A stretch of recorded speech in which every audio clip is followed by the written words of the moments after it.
Hello everyone, welcome to my YouTube channel. तो आज का दिन ठीक ठाक रहा। 0.5% के आसपास अपने को निफ्टी में गेन देखने को मिला।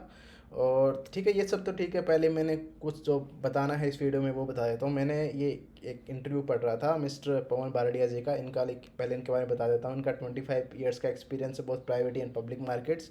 और ये सीईओ हैं इक्विटी कैपिटल के, जिसका 52% CAGR ओवर द 5 ईयर्स और 500 करोड़ का AUM है। लाइक ये एक्सपीरियंस्ड बंदा है। एक्सपीरियंस्ड लोगों की बातें सुननी चाहिए।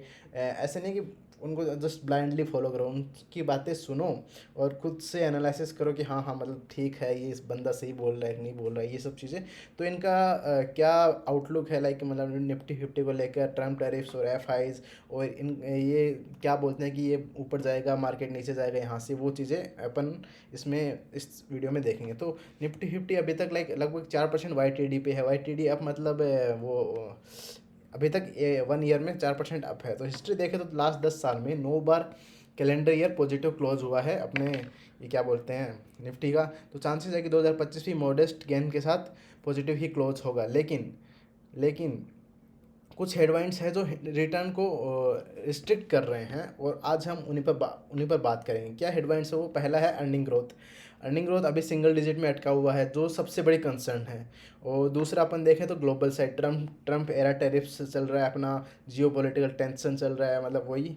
और पॉलिसीज़ का अनसर्टेनिटी है अपना, मतलब जैसे मोदी जी अपने चाइनीज़ और रशियन लोगों के साथ मिलकर बातचीत, वो तो मोदी जी तो नहीं कर रहे। अपने जो ब्यूरोक्रेट्स हैं, टॉप के ब्यूरोक्रेट्स, वही करते हैं। मोदी जी तो बस सामने चेहरा होते हैं, इसी समझने की चीज़ है।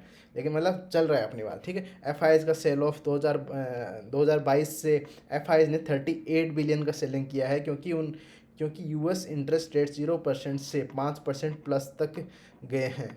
तो और फोर्थ अपना है risk of mode. High valuation, tariffs और वीक अर्निंग्स ने इंडिया को FIs के लिए एक्सपेंसिव बना दी है अभी के लिए। लेकिन ज़्यादा इसका अभी खतरा नहीं है, क्योंकि वो अभी अपन आगे बताएंगे।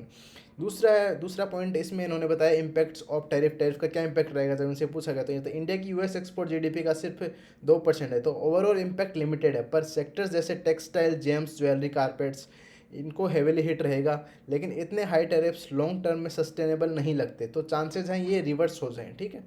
और थर्ड पॉइंट है अपना ये FI आउटफ्लो का, इनका जो रिवर्सल हो रहा है। तो FI की सेलिंग ज़्यादा इसलिए है क्योंकि US और जापान के रेट्स हाई हुए हैं, और इंडिया में ये येन इन्वेस्टमेंट भी 6 बिलियन से 21 बिलियन तक गए 2023-24 में। फिर प्रॉफिट बुकिंग हुई।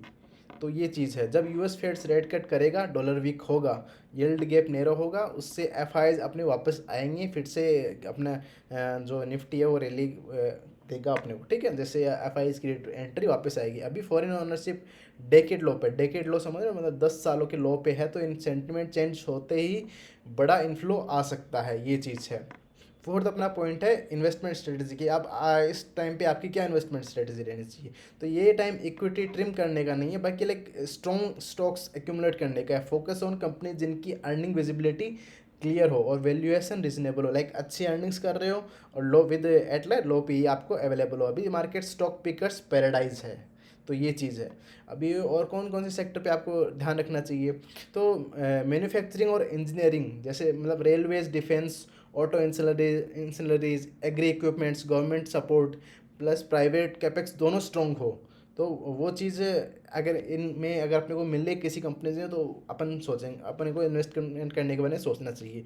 और इसमें सेक्टर्स में एक कंजप्शन वाला भी अभी रिकवरी के, लेकिन कंजप्शन का देखें तो कंजप्शन में देखें अपन, तो अभी उसमें रिकवरी के अर्ली साइंस हैं।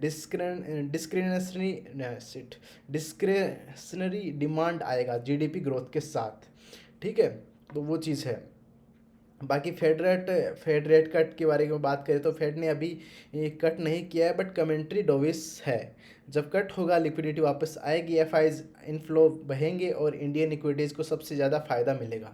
तो दोस्तों शॉर्ट टर्म में 2025 का ईयर मॉडेस्ट गेन के साथ पॉजिटिव लग रहा है। शॉर्ट टर्म वॉलेटिलिटी रहेगी, लेकिन लॉन्ग टर्म अपॉर्चुनिटी बहुत स्ट्रॉन्ग है। आपको क्या लगता है कौन से सेक्टर सबसे ज़्यादा फ़ायदा उठाएंगे? कमेंट में बताना मत भूलना, ठीक है। तो बाकी और किस किन चीज़ों पे मैं इस यूट्यूब चैनल पे आपके लिए बात करूं, क्या क्या चीज़ बताऊं, वो प्लीज़ कमेंट सेक्शन में ज़रूर बताना। मैं I try to make videos about them, and you can also suggest me to improve, like मैं क्या इम्प्रूव करूँगी जिससे और अच्छा कर पाऊँ इस यूट्यूब चैनल पे। Thank you so much for watching this video.